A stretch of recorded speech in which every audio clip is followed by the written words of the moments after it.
Direct heat ribs aren't something you see a lot. I mean, most pit masters go low and slow, but this method is fast.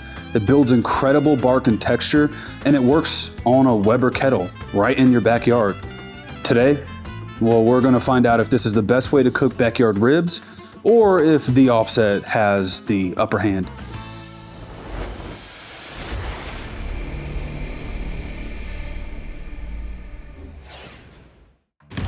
In my hands, I got a big old slab of pork ribs. Technically, it's 2 slabs, straight out of Sam's Club, just a local grocery store, nothing crazy. And I got a homemade pork rub. More about this later.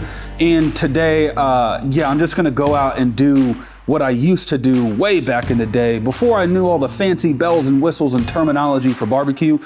What I'm saying is, I used to just throw meat on a Weber kettle, flip it a bunch of times until it looked about right, and then we used to eat it. That's what barbecue, that's what grilling, that's what it used to be for me back in the day. So I'm paying homage to that. And we gotta get these opened and trimmed, maybe, and on the Weber kettle, so let's do that. I got my favorite rib knife. I'll see if I can leave a link for this down in the description, but it's big, it's durable, and boy, does it hold a blade. And normally when I'm trimming ribs all fancy and whatnot, I'll pull this bad boy out. But today, I really don't think we're gonna do anything fancy. So set that to the side. Let's just take a look at this. Now, depending upon where you buy your ribs, you know, you might have the chine off on the side. They might cut this down St. Louis style, so they would remove what we consider the rib tips. But this is about as close as you can get to a whole spare, which is why I like it. It's why I buy most of my ribs from Sam's Club, because they come like this. And to be honest with you guys, the ideal bite for me, the way that I'm going with this cook, is I want that bite to be full of meat, full of flavor. I want that full spare kind of effect, what would be like a Texas style spare. So all I'm gonna do is really just round this off like so, and keep everything else. So that looks good to me. There's a little bone down here, so obviously I'm not gonna cut through a bone. And we'll do that. That's good. That's it, guys. It couldn't get any easier. On the back side, we got what I call a skirt. I don't know if there's a specific name for this. Someone let me know, but cut this little skirt out. Sometimes, depending upon the rib brand, like a Prairie Fresh, I think it's Prairie Fresh, Prairie Farms. I think Prairie Fresh. Sometimes it's on there, sometimes it's not. I don't know the rhyme or reason of that. And then, of course, lastly, guys, we got the membrane. Now, when I cook on an offset, I do not remove the membrane. I go into that on a bunch of other videos. However, for this application, I would urge you to remove the membrane. I'm not going to, simply because I'm filming a video. However, I am gonna score this. Now here's the thing with scoring, guys. Maybe I'm just a barbecue nerd, I don't know, but I like to make a lot of not deep gashes. So my knife, I'm just using the weight of the knife. Keep in mind it's really sharp, and I'm just kind of doing this deal. Sometimes you'll see people do an X, you know, like on a beef rib, but when it comes to spare ribs, if I'm gonna score it, I'm just gonna make a lot of these little gash marks in there. I'm good to go. That's it. Let's get it seasoned. Now, I told you I'd tell you about this this homemade pork rub.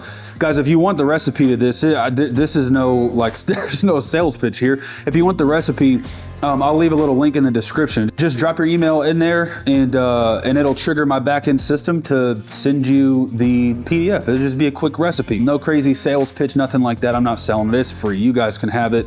I will say on the side, I do sell a rub. I get it co-packed and I sell a bunch of it. It's called Brisket Booster. And just so you guys know, my friends in barbecue fam, this is like V1 of a pork rub that I hope to bring to market in 2027. So there you go. This is version 1. And between this and the final version, there'll probably be 100 different iterations. But I've been playing around with this and it is just fire. So I'm gonna use it.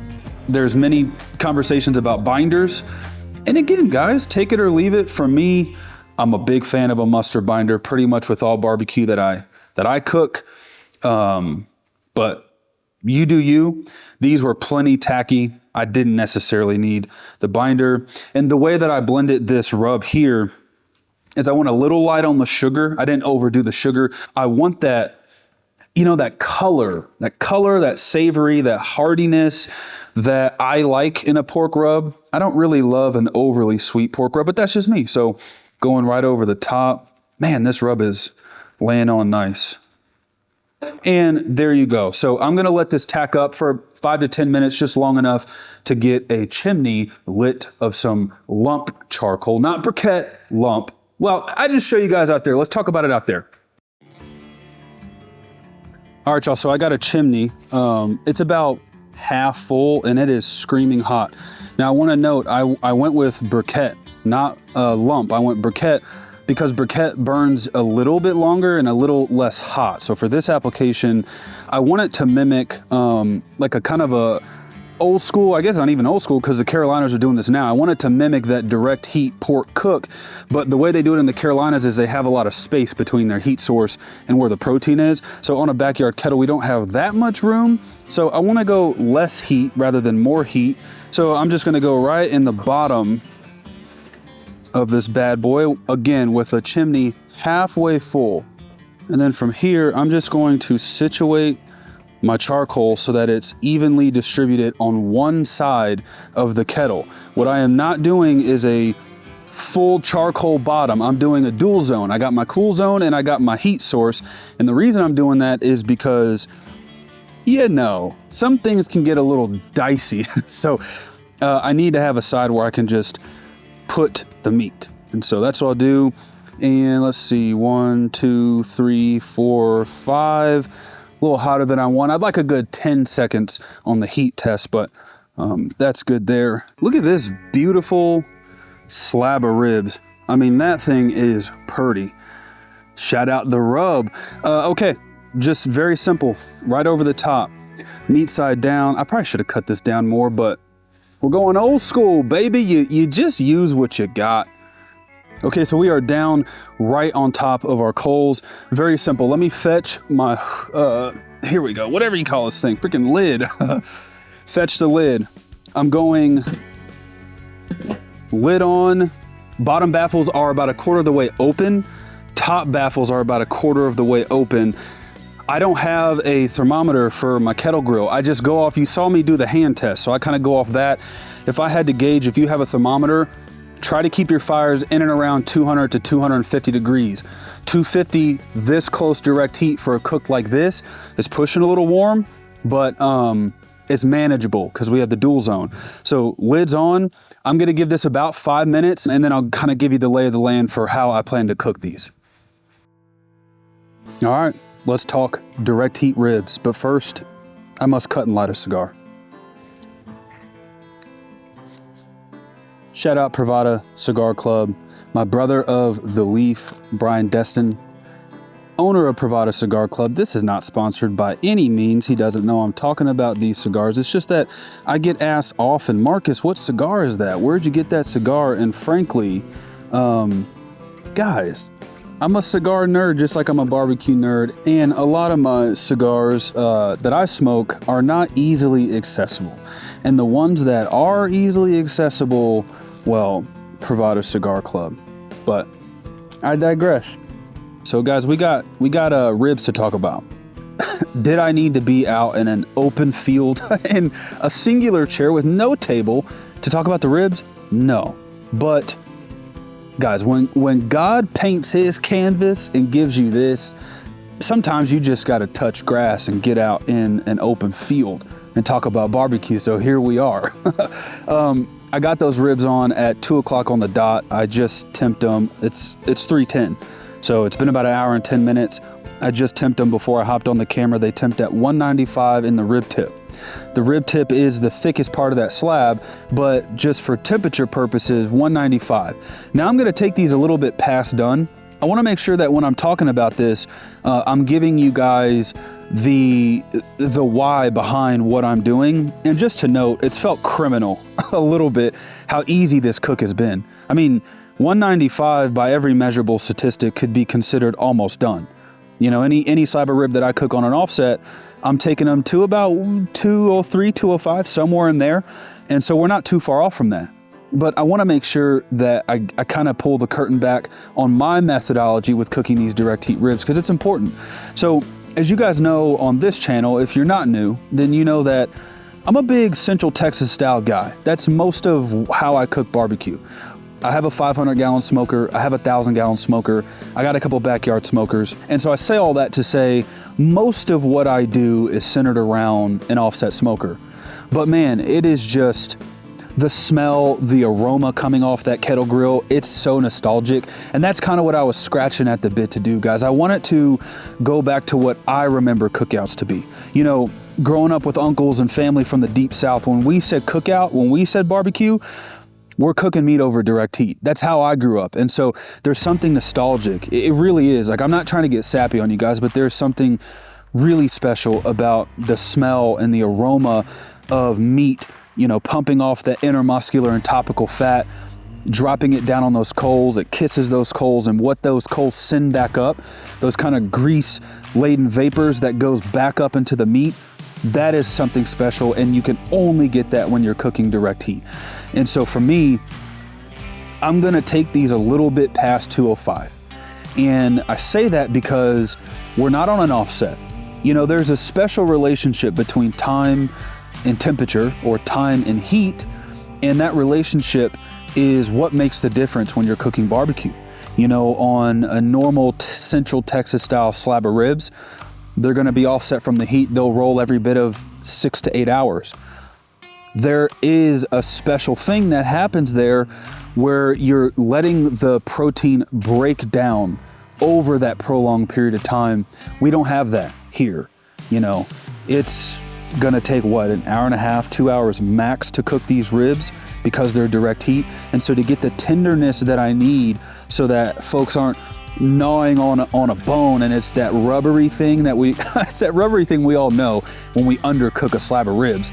That's what I'm trying to avoid with this cook in particular. And so the way that I will combat a rib that's temping done but does not feel done is by just taking them a little bit past done. And I put that in air quotes because I've talked ad nauseum about when is barbecue actually done. I actually just did a whole video on that, so you can check that out. Half of the whole reason why I'm in the middle of a field talking to a camera and not by the grill giving you guys some detailed rundown is because frankly this cook has felt near criminal. It's not been a lot of in-depth barbecue-isms or anything like that. It's just been flipping it's been flipping the ribs. I mean, it's felt criminal. It couldn't have been easier. Every 10 minutes, I was gonna say 5, but that's not accurate. Every 10 minutes, maybe 15, I've popped the lid, made sure that nothing is burning too bad and nothing's been burning at all. And I'll just give the ribs a flip. And when I say flip, guys, I mean still over the heat. I've not had to utilize the cool zone of that kettle grill yet, and that's felt really good. Again, I have the baffles opened up about 1/4 of the way, and I used a half a chimney like I said. And so all I've done is just flip them over and over. I have an emergency spritz bottle of 50/50 apple cider vinegar and a water, and I've not even had to use that. I'm having a lot of fun. I really am. I'm trying not to nerd out too hard on this section here, but this has probably been one of the most fun live fire cooks I've had in, I would say, a year maybe. And I cook a lot of food. This has probably been the most fun, and I want you guys to do it. I want you guys to have fun. I'm really enjoying this right here.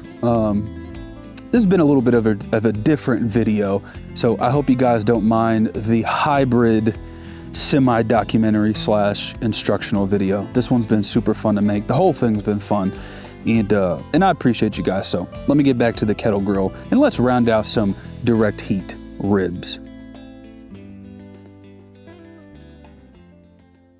The moment has arrived, family. As you can see, our ribs are done.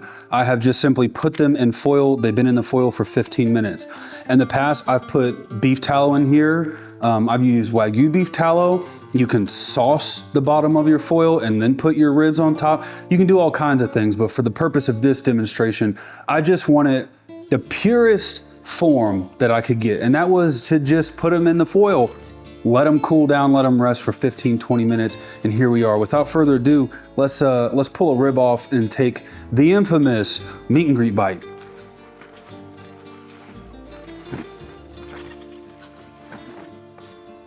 There we go, my friends. That is, I mean, I really, really can't argue that. My mouth is watering. There she is, our singular beauty. Oh, the smell. I'm telling you guys, this just smells like old school barbecue. I mean, it's juicy, no doubt about that.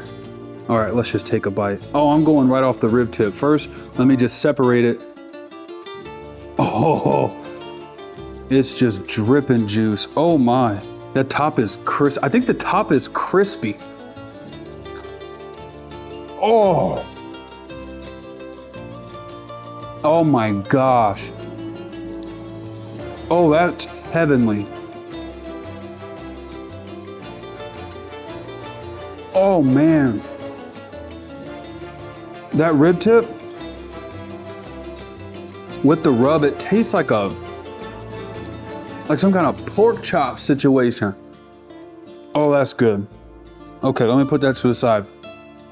Right off the bone. Wow. Look. Just bit off right where I wanted. I'm talking with my mouth so full. I'm sorry, guys. I don't have words. That is pure magic. I don't even know what to say. I mean, it comes right off the bone. Oh my gosh. Okay. I'm done. Let me clean up and I'll round this thing out. All right, y'all. I have cleaned myself up, and by clean myself up, I mean I just licked all the fat and juice off my face and then left myself to sit here and bask in the ambiance of such a old school style of barbecue. That's it. That's all I got for you. I'm gonna eat these off camera. Love you guys to death. Appreciate all the support. Big Frizz, meet and greet, over and out.